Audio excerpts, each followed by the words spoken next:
Stay Sane with Jane, the show that helps you and your business to thrive, not just survive.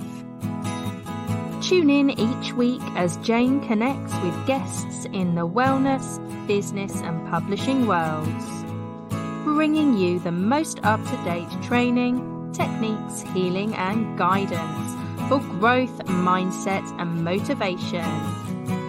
Each session includes a magical guided meditation led by Jane or one of her special guests. Here's your host, Jane Scanlon. Hello and welcome to episode 26 of Stay Sane with Jane. Today we are going to be interviewing Nicola Jane Dexter. Now, Nicola started personal development back in 1990 with none other than Tony Robbins. She then trained as a hypnotherapist in 91 and started her own practice in 92.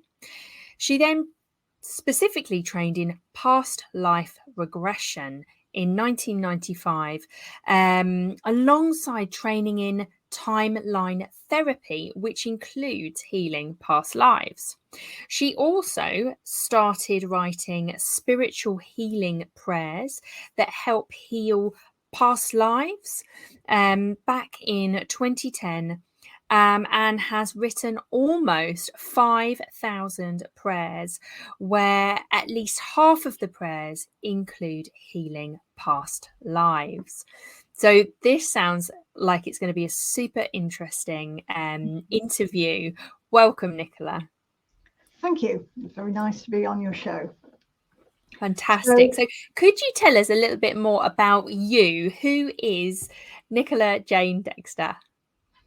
So, well, first of all, I'm actually 60 years old. So I've been doing this job for half my life. I originally come from Derbyshire. I was in London for most of my life, and I moved back up to the Midlands 8 years ago, and now I've got myself back in Derbyshire just in April. So it's gone full circle. So I've never had children. I've often felt that my clients have been like my children, taking care of them, but I do now have 2 cats, and I absolutely dote on them.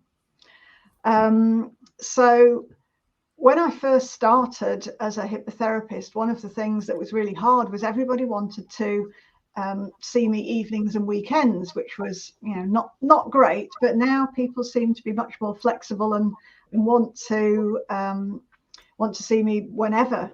But one of the things that I've always kept in my life is I do enjoy live music.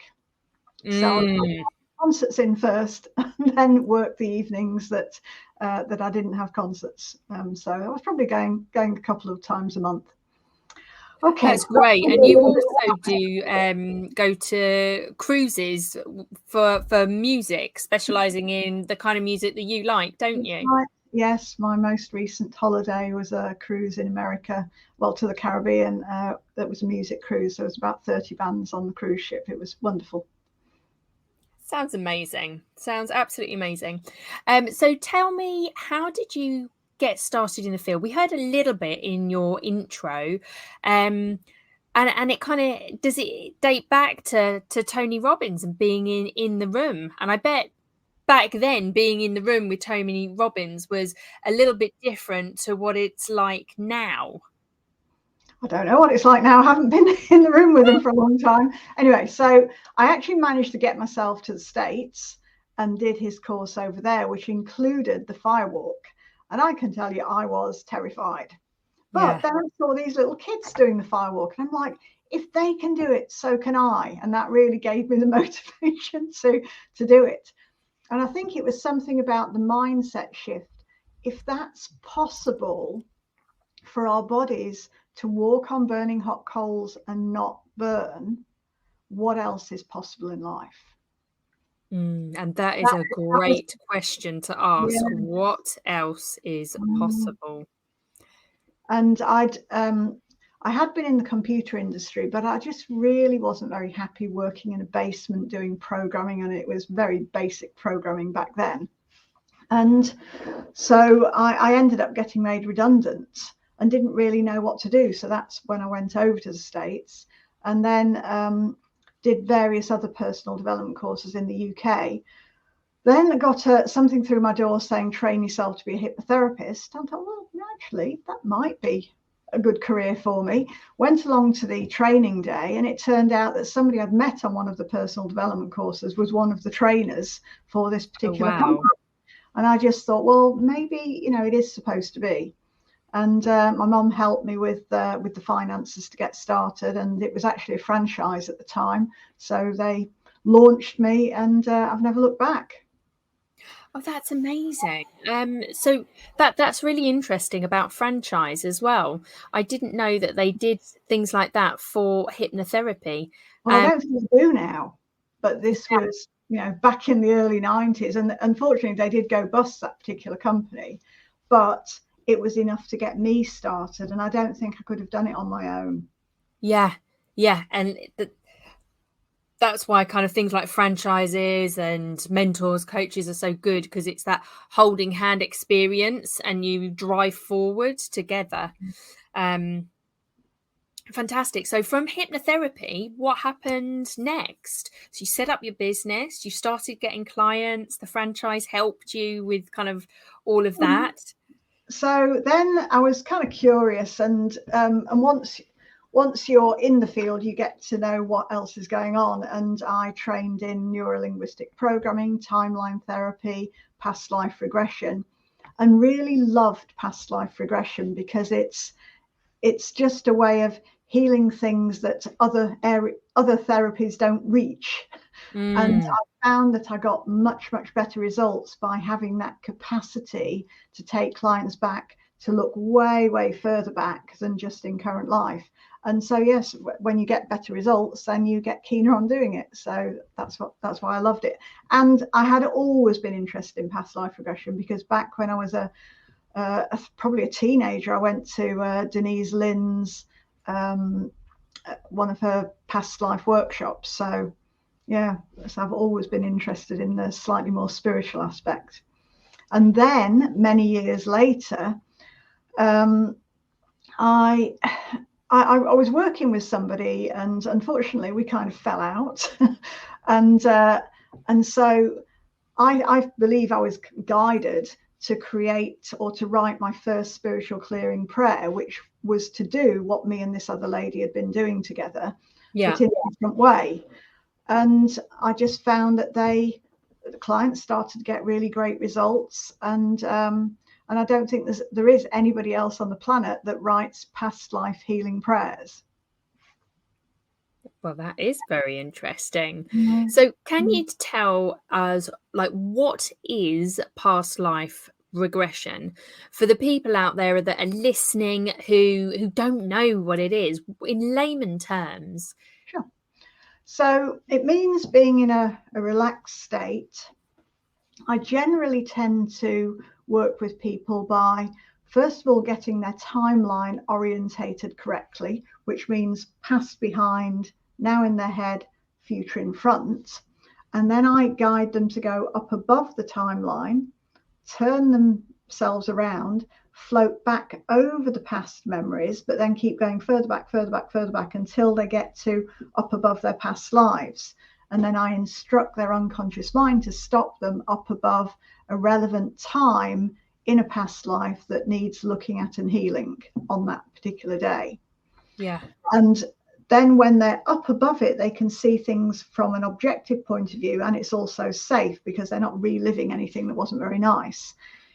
If it's appropriate, I may sometimes get them to go down into being them in their own body in the previous life, but I normally say I'd like them to just feel the feelings 10% intensity. So if it was traumatic, it's safe. And then they can read their thoughts, because sometimes they might get some information, but it doesn't make sense. And only when they be themselves and getting a bit more information can they understand what was really going on.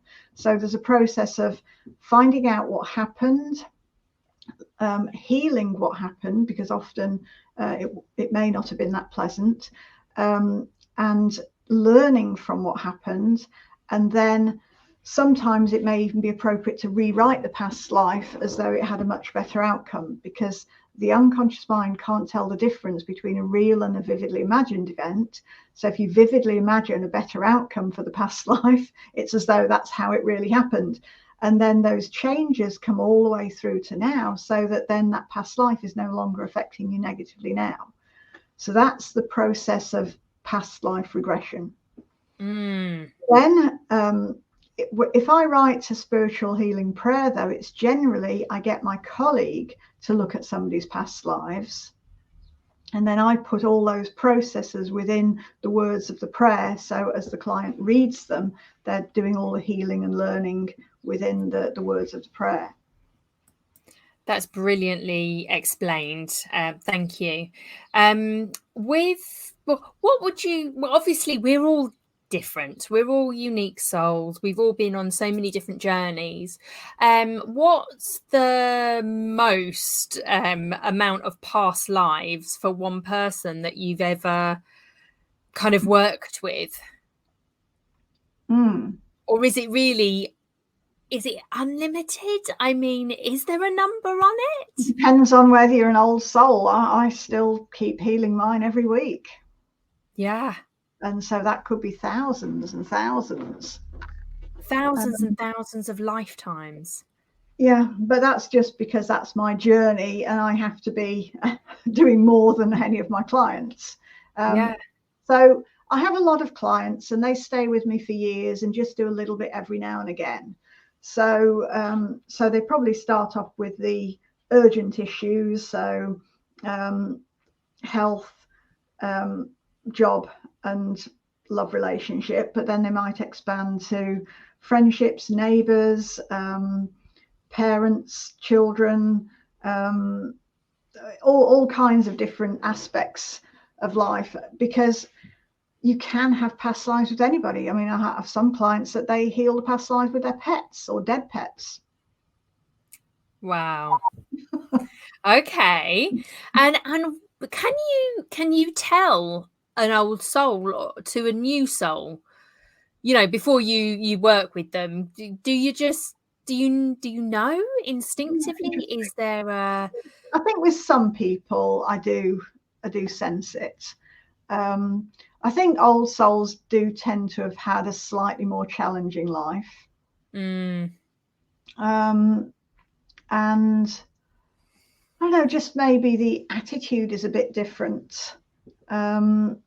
Certainly old souls, you know what, if we've got to heal it, we've got to heal it. Whereas a young soul, oh, I'm not sure. So certainly there's a proactive attitude of healing for old souls.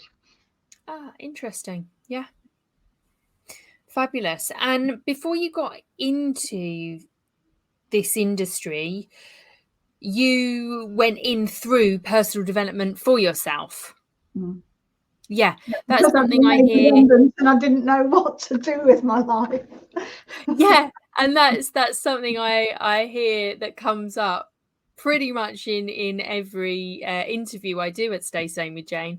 That most of the people I talk to, they started their personal development journey kind of because they were like, oh, I don't know, or there was some trauma or something, and then they find themselves their path opening up a business and helping other people just like them. So if I were scrolling around on the internet and I was looking for past life regression therapists, and I came across your website, which is, listeners, NicolaJaneDexter.com. What would it look like if I clicked that button and I got in contact with you? What would that journey be like for us working together? Okay, well, there's a little contact form that you can fill in, and so I get an email, and then I would reply. I'd either call you or email you, whatever you suggested on there.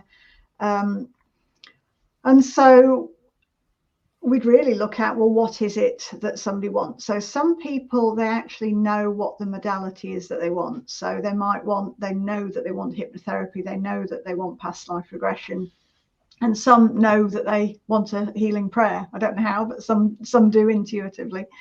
But others, they have some problems, and then they want to talk to me to look at what are the various options for resolving those problems. So it doesn't matter, which way you're coming to be, but we would have a free 30-minute consultation over Zoom mainly, to discuss what challenges you're having in life, and then what are the options that I could offer to help you resolve those. Or if you were specifically interested in past life regression, then I can tell you a bit more about it, how it works, and what to expect. Fantastic. And just you said about Zoom, so can you do all of your healing, the past life regression and NLP and hypnotherapy? Can you do that all via like online services via Zoom? Yes. In fact, I worked with somebody who's in Chicago just this week, and did a past life regression session with her, and she managed to recall 3 different past lives in the session. And I'd never worked with her before. Yeah. And she'd never done past life regression before. No. So this is something that, you could show up to on Zoom, lie down, you'll talk them through the process, get them relaxed and able to. The only criteria are that you're somewhere with your head supported. So you could be lying down or sitting on a chair with support as high as that. It's best if you can angle the camera so that I can see kind of this area, because one of the things that we set up is a yes finger and a no finger. Yes. Yeah. When I ask, you can answer with the finger. I might say, I'd like you to do that. And then when you've done it, raise the yes finger. So it's best if I can see that. Yeah, so you need to see the upper body and head and hand is on the chest for those listening. For the client, that I would normally recommend that they get a little eye mask, because they want to be focusing on the inside, so they don't want any distractions on the outside. However, with this particular client, about 3/4 of the way through, her dog came in, circled round, and then went and laid down next to her, and she still managed to stay in a relaxed state to go to the final past life, which was very funny. That's good. Our pets often want to join us in therapy, and when I'm working, the dog or the cat wants to come and join, wants to come and see people, or just sit by my feet or something like that. They want to kind of input their energy, don't they? With a good energy, yes, they do. Yes. So that's really the only criteria, and obviously, generally, to not be disturbed. So to let other people in the house know that you want it quiet, and just for the time that we're working together.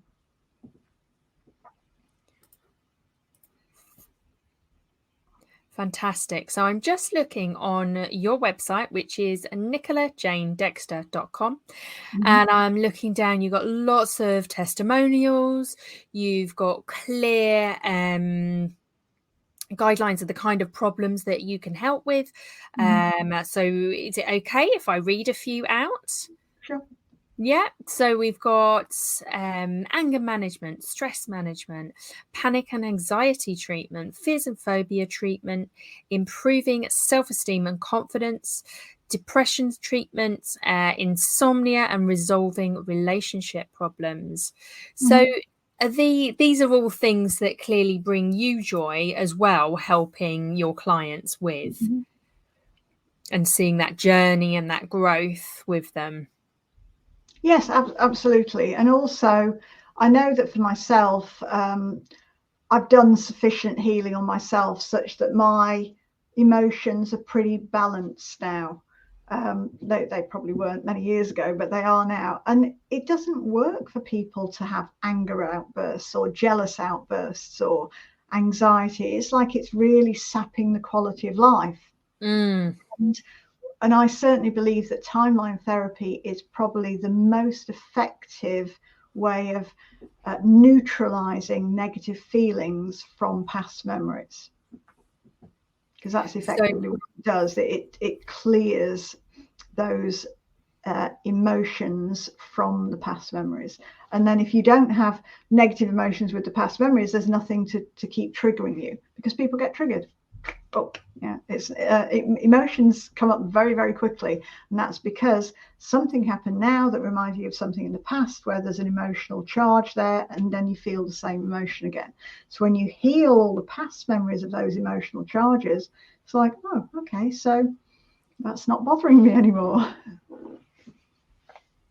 Yeah, I can see that in my clients as well.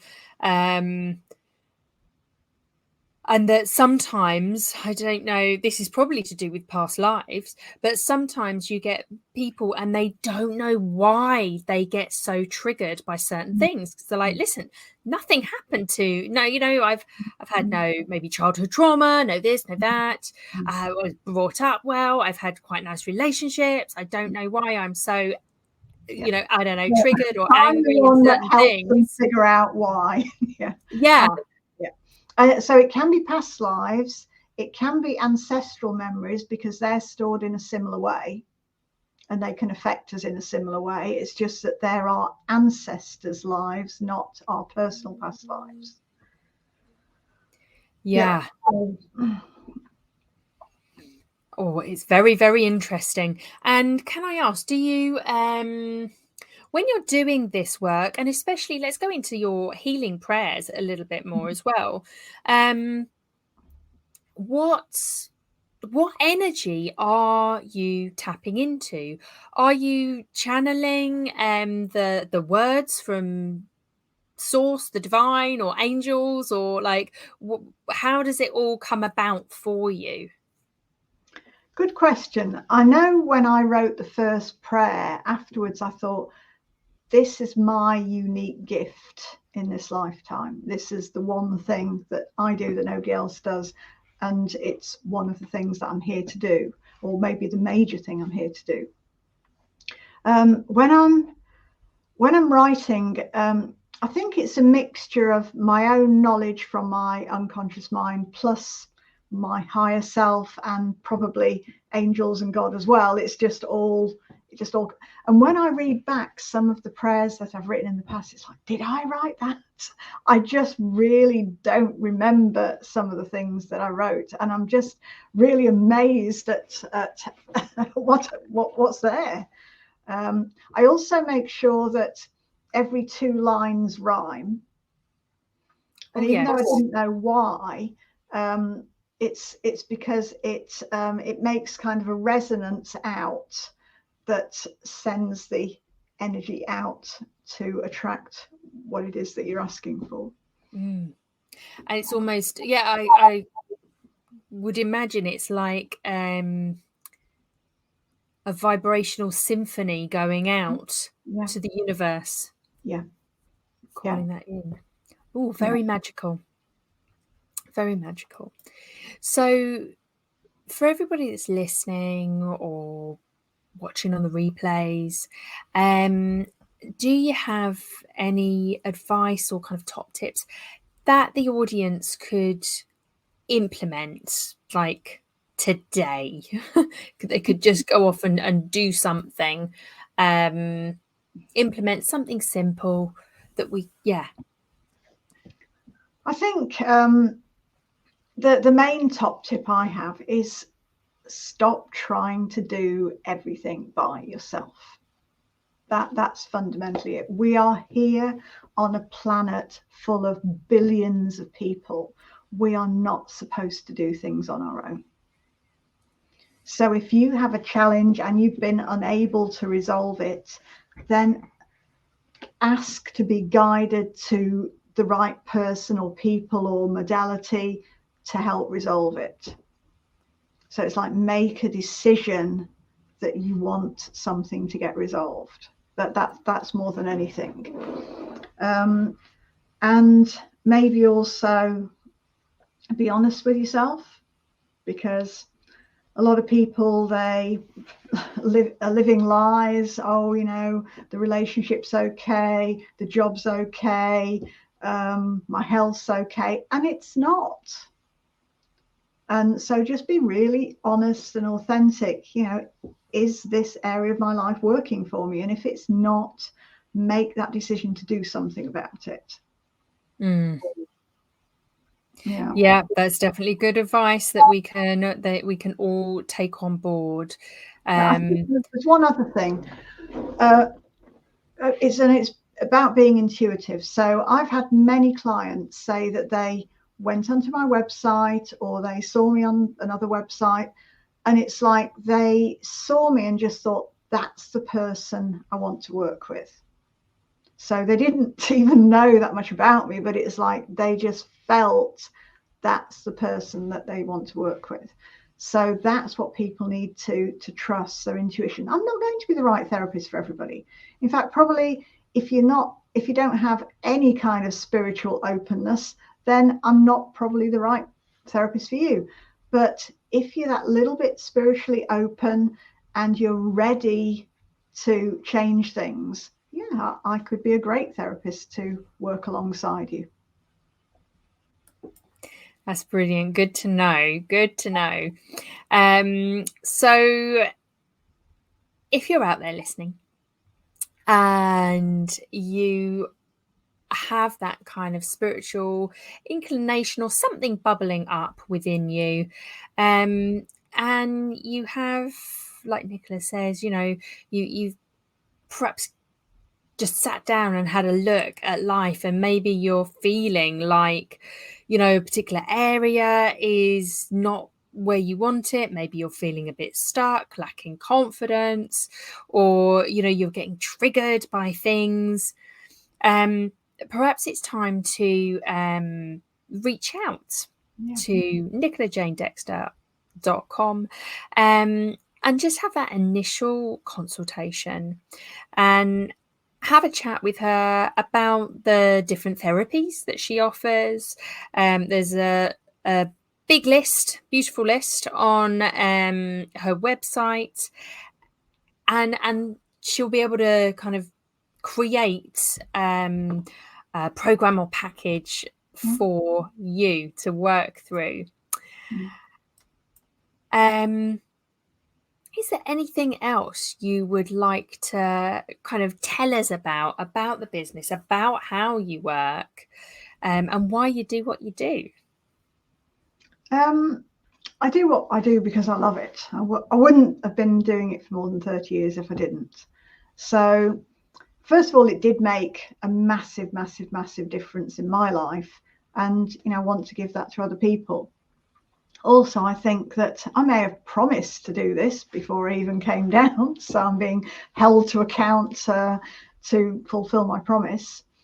But I think it's, I think the main thing is I am willing to look outside the box. And also, I got described as eclectic many, many years ago before I even knew what the word meant. But it means combining lots of different techniques. And that is what I do. I'm always looking to improve, to combine one thing with another to make things better.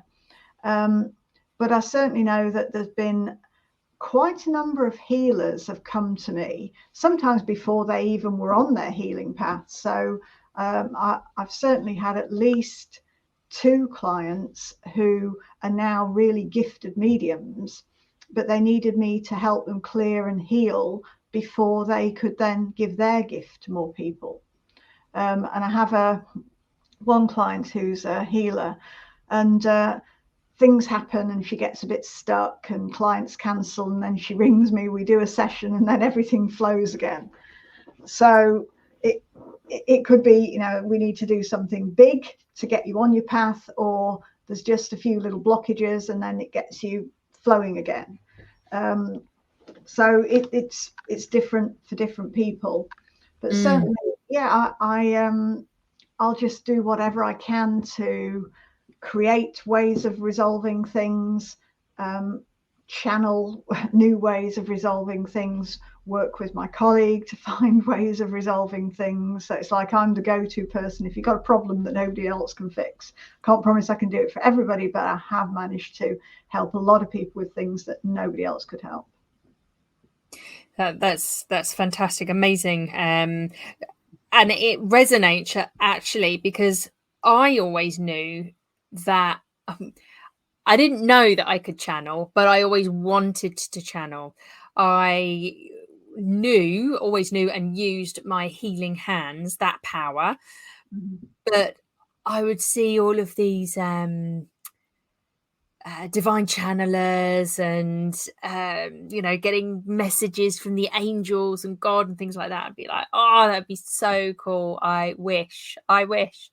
And then I had one of my past mentors.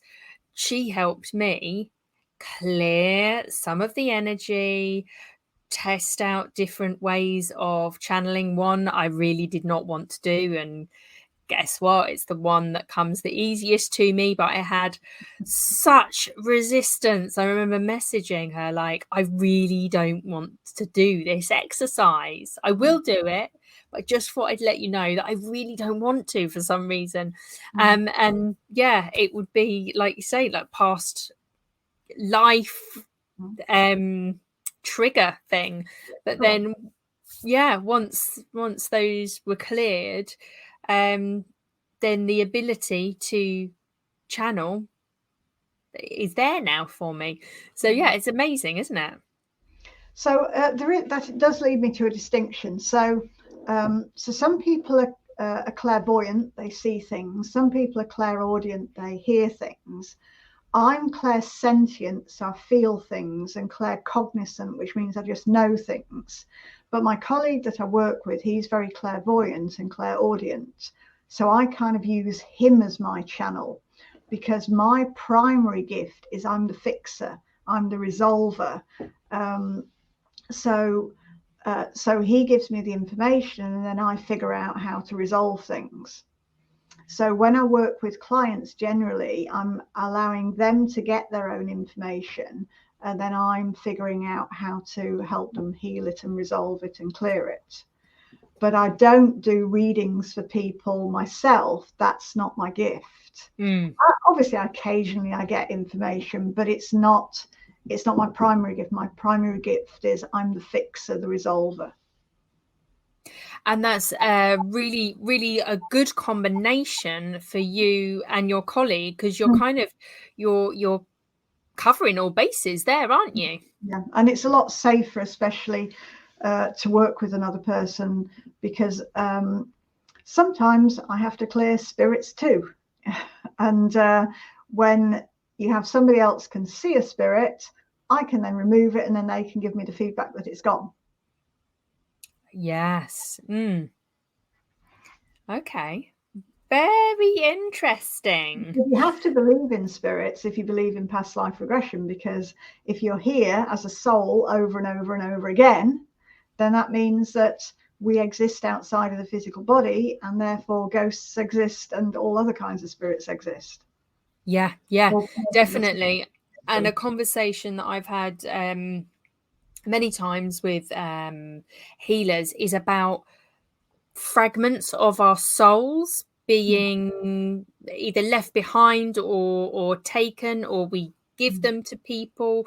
What's your kind of take on that? And can we really call back our fragments? Absolutely, we can. So it's called soul retrieval, and from my experience, yes, we can give bits of our soul. People can take bits of our soul. Sometimes we can swap bits. So we've got a bit of them, they've got a bit of us. But it's very much about intentionality to call it back.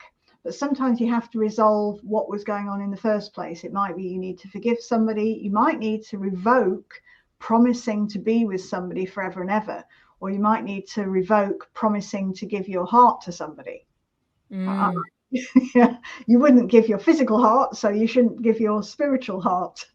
And also, it's not appropriate to promise to love somebody forever and ever, because that kind of means the romantic love. And it might be that you meet somebody in another life and you're not supposed to be in a romantic relationship. You might be siblings, or you might be neighbors, or whatever.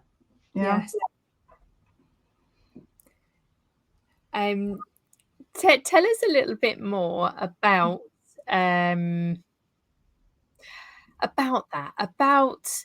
the different lives that we have led and the different relationships that we have had in each lives. Because, you know, I've met people and instantly I'm like, I know you, you're a part of me. I love you. I want it. And it's that instant soul connection. Now, sometimes they can be lifelong friendships, or it could be family, or it could be a relationship or whatever. But that's what that recognition is like at a soul level. Yeah. It is.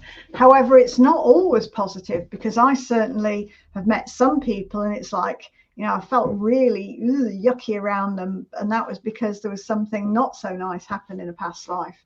In fact, there was a point where my body was giving me messages about past lives with people, but it actually was so intense, it was affecting me living my everyday life. So I've managed to turn it down, but there was definitely at least 2 occasions where I got nosebleeds, and it turned out the person that I was around had beaten me up in a past life, or we've been fighting together. Now that is weird.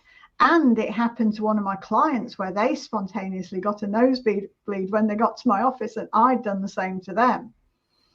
But I also used to get really quite nauseous, sometimes vomit, and it was because people had poisoned me in past lives. So that wasn't too pleasant to have, but that's how I know that my body gives me messages. So like I said, I feel things, but it was turned up too much. So I had to learn to turn that gift down. So now I just might feel a little bit queasy, and then I can look what happened, resolve it before I actually get sick.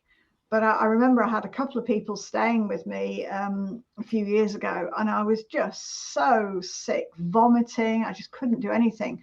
And yeah, it's because those 2 people had poisoned me in a past life, and I was just really feeling it. So, and I remember when I first ran a past life regression workshop, what happened was there was a woman there, and she said, I've been having pain here for as long as I can remember. And she says, I think it's from a past life.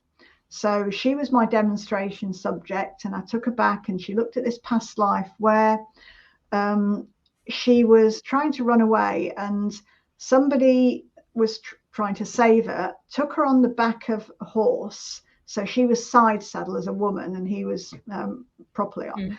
Then they were chased by other horses. She fell off, and the other horses trampled on her. And so she then woke up with bandages all around this area. But from healing the past life, she said all the pain vanished. Oh, that's beautiful and magical, isn't it? Yeah. So many physical symptoms that we have now can be from past lives. And I certainly remember one person, they had really, really bad pain here, and it had come, a bomb had blown up in their face in a past life. And then once that was cleared, healed, the pain vanished. Pain gone. Gosh, it's ever so interesting. Ever so interesting. Why do you think I do it? So do you have an offer or anything for our audience?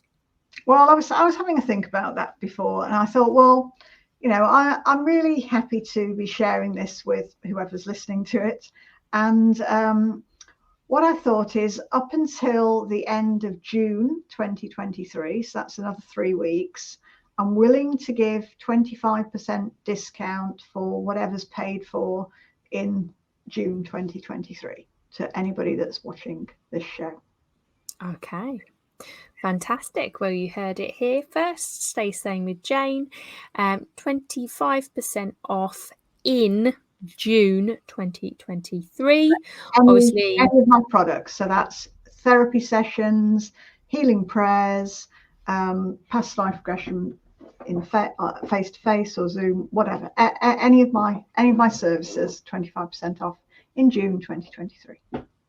Fantastic. And then last but not least, I did want to touch base. I know we've spoken about you working online, but you also have some face-to-face availability, don't you? Yes. So I do sometimes come down to Camden in London. So I work from a therapy centre in Camden, and actually there is a therapy centre I work from in Islington as well, but tend to stay North London. And I work from a therapy centre in Nottingham and a therapy centre in Derby.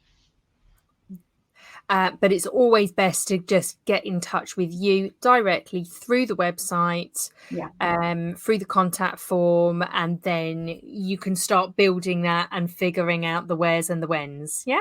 Of course, yeah. Fantastic. Well, thank you so much, Nicola. It's been an absolute pleasure to interview you. And remember, those listening, please head over to nicolajane.dexter.com, where you can contact Nicola. Phone number or email address is there for you, or you've got that contact form. And you can also read more about the therapies that are available. And there's lots of wonderful success stories on there too. Thank you so much, Nicola. It's been an absolute pleasure. All your details will be above or below this, so people will be able to get in touch. Thank you very much. Bye. Stay Sane with Jane, the show that helps you and your business to thrive, not just survive. Tune in each week as Jane connects with guests in the wellness, business and publishing worlds, bringing you the most up-to-date training, techniques, healing and guidance for growth, mindset and motivation. Each session includes a magical guided meditation led by Jane or one of her special guests. Here's your host, Jane Scanlon. Hello, Jane here. So we are at the final section of the Stay Sane with Jane show. We're going to head over and do a meditation. And I just get the feeling we're going to be tuning in to a bit of love, a bit of life, and we'll see where this magical trip takes us.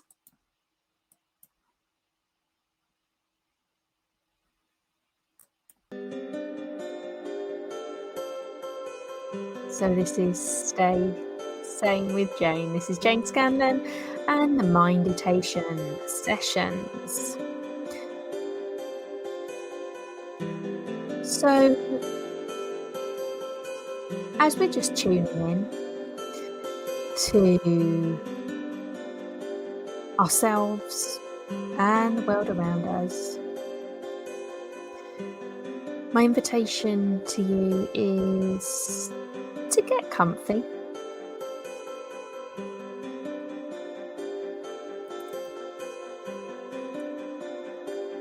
We're going to do a little Minditation together, and I call them Minditations because it's kind of a combination of mindfulness and meditation. So today we're going to be wishing ourselves and others well. So to begin this Minditation, please bring kind awareness to why this topic feels like the right thing for you to do now. Tune in to how your belly, chest, and head feel when you reflect on this topic of wishing others well. And tune in to any positive or negative impact stories that are coming up in you, bubbling up. And just remember that there are many other people out there that feel similarly about this topic as you.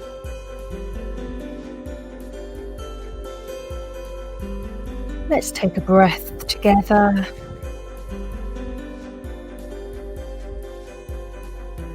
And take a minute to settle your body into a comfortable position. You may wish to close your eyes or leave them slightly opened with a soft focus looking downwards a few feet in front of you.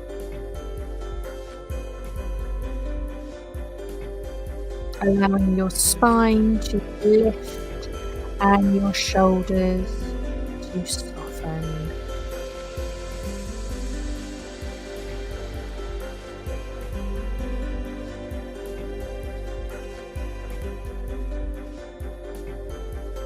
Today we will practice wishing ourselves and others well. This can help us improve our sense of connection to others and even bring happiness for ourselves. Taking a full breath in and a long, slow breath out.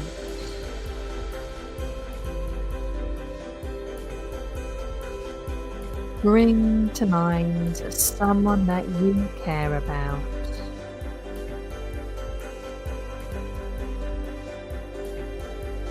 Imagine them well and happy.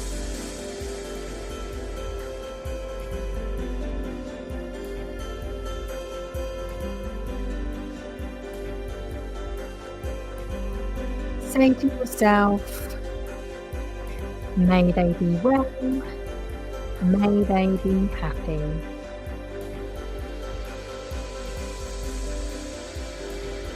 And whatever other wishes that you have for them, say them now.